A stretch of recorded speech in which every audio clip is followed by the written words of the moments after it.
Sr. Miguel Sampaio é um dos primeiros peregrinos registados do Caminho de Torres. Como já sabemos, o caminho central português de Santiago, caminho esse ainda muito pouco explorado.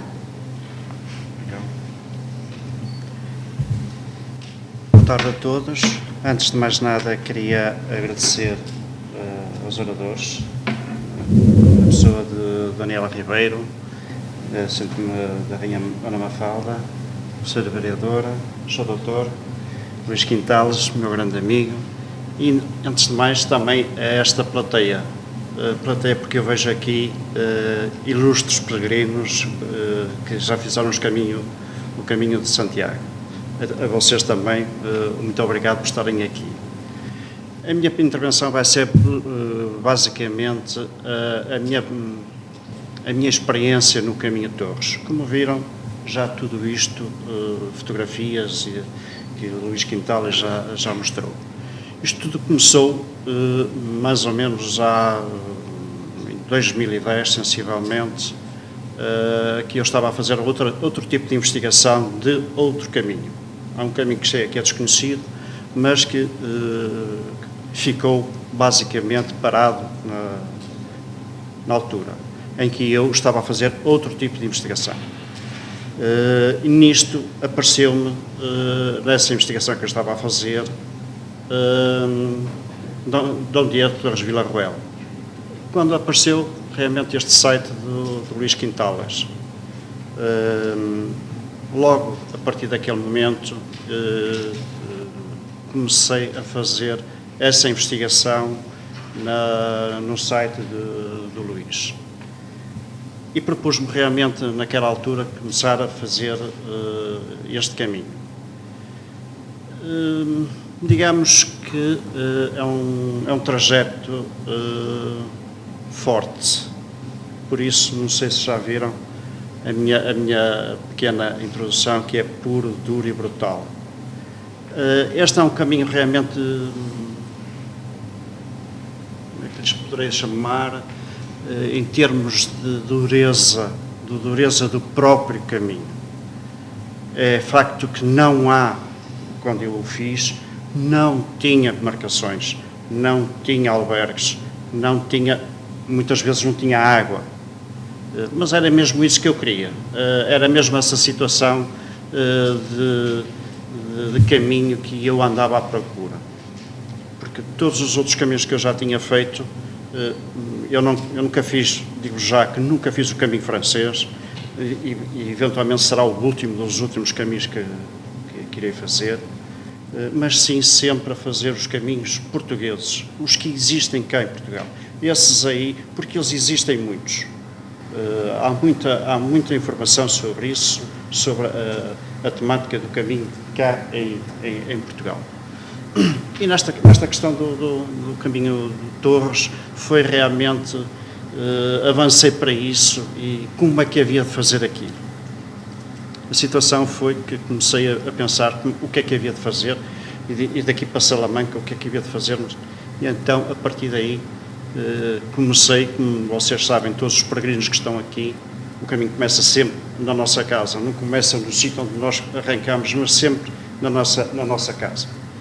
E foi um facto engraçado porque o meu transporte para Salamanca foi um caminhão-tiro, porque a minha mulher trabalha numa companhia de transitários e eu perguntei-lhe, preciso de um caminho para chegar a Salamanca, e então arranjou uma limusina de 40 toneladas e lá consegui pôr a minha bicicleta e o trajeto de casa até Salamanca foi engraçadíssimo. Logo ali, o facto de eu vir com um motorista foi logo ali o primeiro caminho, o primeiro testemunho. Foi engraçadíssimo porque o próprio motorista começou logo a dizer: mas você é louco, mas porquê que não fica já aqui? Não, mas é que eu quero ir para aquele lado, Pronto, e realmente nesse trajeto, todas as testemunhas do próprio motorista, foi engraçadíssimo, porque ele já vinha, depois começou-me a conversar, que realmente já tinha visto outros peregrinos que vinham de França, faziam o caminho francês, e nunca tinha passado pela cabeça que naquele momento ia fazer uma viagem, ou antes, fazer uma boleia de um peregrino que ia fazer o caminho de Santiago.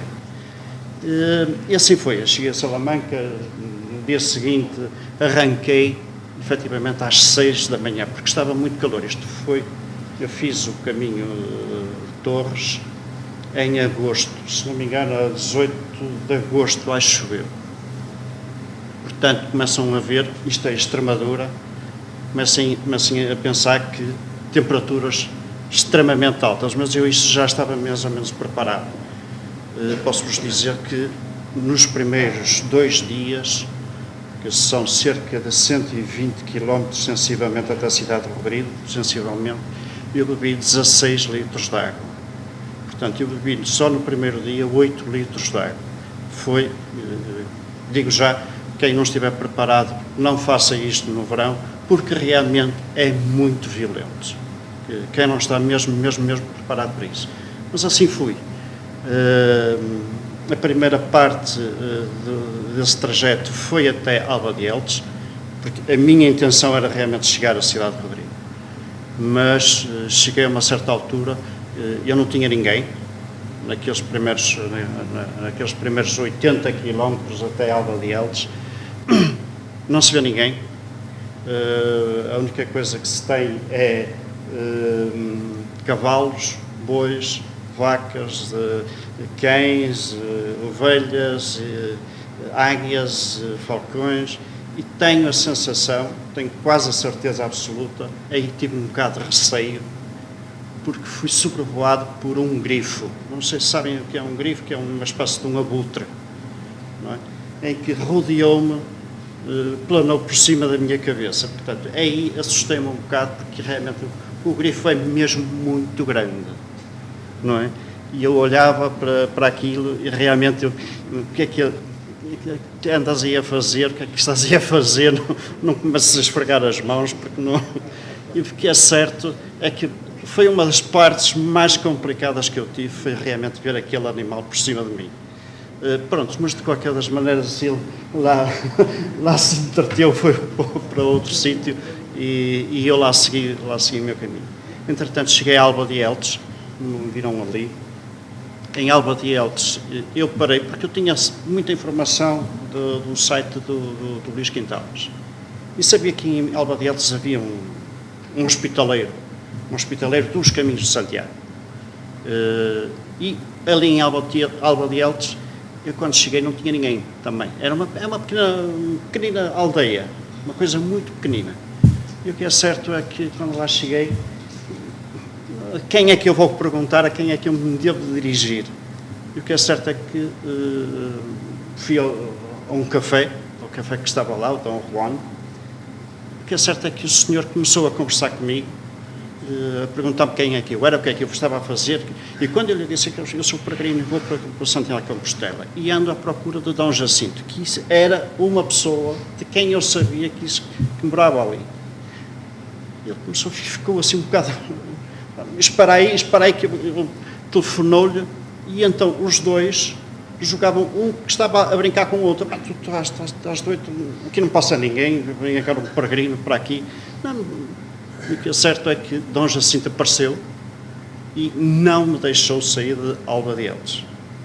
E a minha pergunta era porquê é que eu queria chegar à cidade de Rodrigo. Porque, não, aqui, ficas aqui. Tens que ficar aqui porque já é tarde e nós vamos tratar de ti. E assim foi. Ele pus-me às mãos do próprio Dom Jacinto. Ainda bem, porque realmente a maneira como eles me acolheram, a maneira como eles me trataram foi fantástica. Eu não sabia o que é que havia de fazer, o que é que havia de dizer, porque realmente aquela população de repente apareceu-se ali, à minha volta. Não me perguntem como é que eles souberam, não sei, não faço a mínima ideia, mas o que é certo é que passado um bom bocado, eu estava rodeado de tanta gente a perguntar-me o que é que eu estava a fazer, o que é que eu ia fazer, e até ao jantar, nunca me deixaram. Sempre estiveram ali.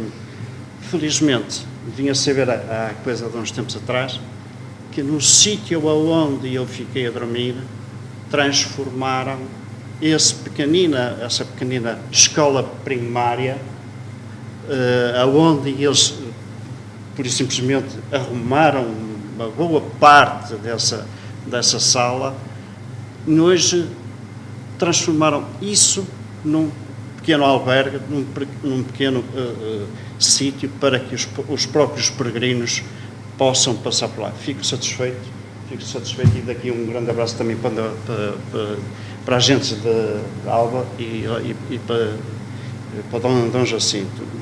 No dia seguinte, efetivamente arranquei, isto para dizer o seguinte: atenção que este caminho, eu encontrei neste trajeto situações incríveis. Eu estava perfeitamente a pensar que não ia ter apoios nenhuns. Como é que eu ia ficar a dormir? E foi exatamente o contrário. Eu tive tantos apoios de tanta gente, por isso é que eu digo muitas vezes, não sei se já viram, puro, duro e brutal. Nesta situação, em termos de pureza, eu encontrei das próprias pessoas o puro delas me ajudarem, o puro delas sentirem que há ali um peregrino que vai para tão longe e que me querem ajudar. Efetivamente, em todo o trajeto, até chegar a Compostela, foi constantemente sempre isto. Tive situações incríveis. Deixem-me só contar aqui uma outra situação, não sei se viram ao bocado, quando o Luís Quintales mostrou uma fotografia que eu estava com uma senhora ao meu lado. Isto penso que é perto ali de Pinhel, Pereiro, acho eu, em que a senhora, deixa-me contar só este episódio porque acho que é interessante. A senhora abordou-me e eu pedi-lhe para carimbar a minha credencial de peregrino, não é? E o que é certo é que a senhora começou a recordar-se de situações dos seus pais e dos seus avós, porque dizia ela que se lembrava de, na altura, haver gentes que iam para Compostela e que muitas vezes albergavam-nos e davam-nos de comer. E isso ela ficou de tal forma que foi-me mostrar a própria igreja, uma pequenina capela ligada a Menino Jesus, acho eu, e ali a senhora pediu-me para dizer uma parte da Bíblia. Sim, senhora, a senhora começou a falar comigo, teve a relatar um pouco da Bíblia, e o que é certo é que eu, quando olhei para a senhora, estava plena de lágrimas. E eu fiquei assim, mas o que é que a senhora tem? Não, mas eu tenho que lhe dizer isto, eu tenho que falar consigo, porque o senhor vai-me isto, assim. Mas, pronto, muito bem. Então, fui com ela a seguir ao café dela, porque a senhora não me queria deixar sair, queria que eu ficasse realmente a almoçar lá no seu pequenino café, uma coisa muito pequenina, muito rudimentar, e o que é certo é que a senhora e eu paguei-lhe o café, queria-lhe pagar o café, que foi problema de todo tamanho, e a senhora, o que é certo é que virou-se para trás, não, o senhor não me vai pagar o café, nem pense numa coisa destas, e vai levar, foi à máquina registradora e tirou-me 2 notas de 5 euros e disse-me: o senhor tem que levar isto, pode precisar para comer. Eu não sei o que é que havia de fazer, não sabia o que é que havia de dizer. Faça o favor, leve isto. E eu disse: eu vou aceitar, mas de qualquer das maneiras é uma coisa que eu vou fazer. Esse dinheiro vai ser entregue a uma instituição. Eu não vou ficar com o dinheiro. É certo que as notas estão aqui, mas o que é igual foi entregue a uma instituição. Não pensei que eu fiquei com isto para verem o puro da situação. Portanto, a quantidade de situações que eu tive foi realmente bastante, umas atrás das outras. No facto de, depois, em Sernancelho, outra situação, coisas que eu encontrei, foi testemunhos do próprio Santiago. Imensas situações. Pinhel, encontrei uma estátua de Tiago do século XII, século XIII, acho eu, de uma capela que existia em Pinhel, destruída, mas que eles recuperaram tudo que era retábulos e da própria estátua do Santiago. Em Sernancelho, uma coisa giríssima que eu encontrei, estava eu a falar num café, num pequenino café, e eles disseram: "Você vai para Santiago?" "Oh, sim, senhor." "Então, se você não sabe, temos aqui, isto na barragem de Vilar, no Rio Távora, e então eles diziam que havia uma pedra ali, em que o Tiago era ali que, com o cavalo branco, saltou para ir proteger os cristãos dos mouros. Imaginem, em Sernancelho. Ora, isto foi em Clavijo. Portanto, mas eles ali, a lenda daquela pedra, e eles diziam, os habitantes de Sernancelho, diziam que aquela pedra era onde o Santiago saltava. Portanto, vejam o testemunho disto. Os pormenores, ou antes, neste caso, os pormaiores desta citação. Portanto, mas daqui para diante encontrei bastantes citações relativas a Santiago, nomeadamente depois aqui em Amarante. Aqui em Amarante eu não sabia onde é que havia de ficar. Vim aqui ao turismo, perguntei aonde é que eram os próprios bombeiros. Como sabem, os bombeiros, neste aspecto, temos que lhes dar os parabéns a eles e agradecer-lhes realmente, que eles são espetaculares. Nunca, mas nunca me deixaram sozinho, sempre me resolveram a situação de eu ficar a dormir, a eu ficar a descansar, sempre me ajudaram a tudo.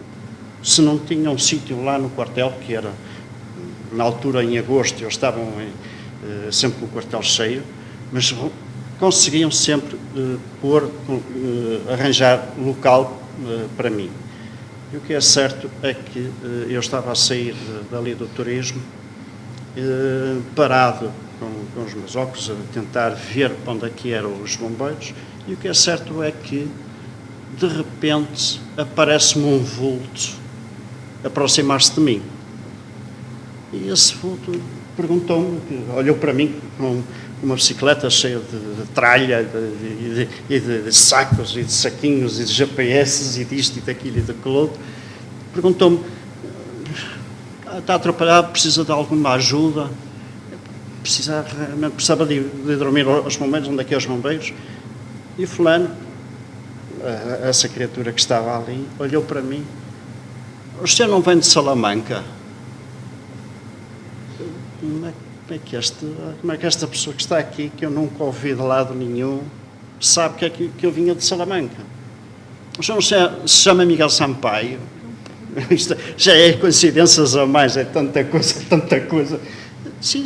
É que eu já ouvi que você vem aqui, que nós estou a seguir pela internet, não sei o quê, mas eu não conheço. Não. E então, efetivamente, eu o conhecia, já o tinha falado com ele ao telefone, meu amigo António Navega. Ele não está aqui hoje, mas para ele, um abraço para ele. O que é certo é que o meu amigo António Navega excedeu-se nas suas expectativas, porque realmente andou à procura de sítio para eu dormir, andou nos bombeiros aqui e acolá, e o que é certo é que já estava tudo cheio, e ele abriu as portas de casa dele para eu ficar. Neste caso, o próprio filho cedeu-me o quarto, disse-me: "O quarto é teu, eu vou para outro sítio, o quarto é teu." Portanto, eu fiquei... Como é que eu hei de agradecer a uma coisa destas? Normalmente costuma-se dizer que o turista exige, o peregrino agradece. Eu aqui não sabia, efetivamente, como é que havia de conseguir.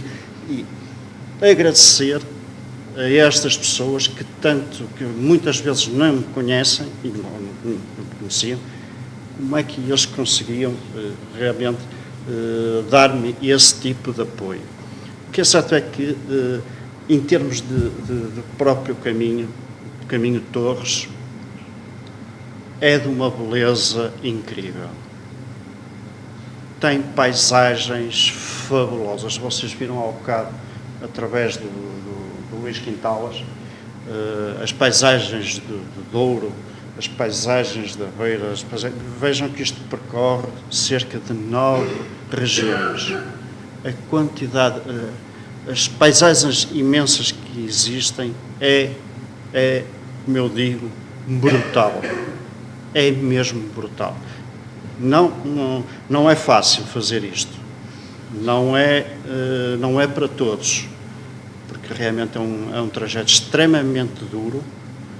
É muito, posso-vos dizer que em termos de acumulado de subidas são qualquer coisa como 12 mil metros. É mesmo muita coisa. É muitas subidas, sobe-se muito. E muitas vezes subidas que há aqui peregrinos que já foram à Labruja, que já passaram a Labruja, sabem perfeitamente como é a Labruja. Mete-se a Labruja ao pé daquilo, é uma brincadeira. Mas o que é certo é que eu faria novamente este trajeto. A quem queira fazer realmente este caminho, eu diria: preparem-se bem fisicamente, mas psiquicamente têm que estar mas mesmo muito bem preparados, porque muitas das vezes uma pessoa pode chegar a uma certa altura e o que é que eu estou aqui a fazer? Eu estou para aqui a sofrer de tal forma, o que é que eu ando aqui a fazer? Preparem-se se realmente o querem fazer. Posso-vos dizer que é muito, mas mesmo muito bonito. E eu acredito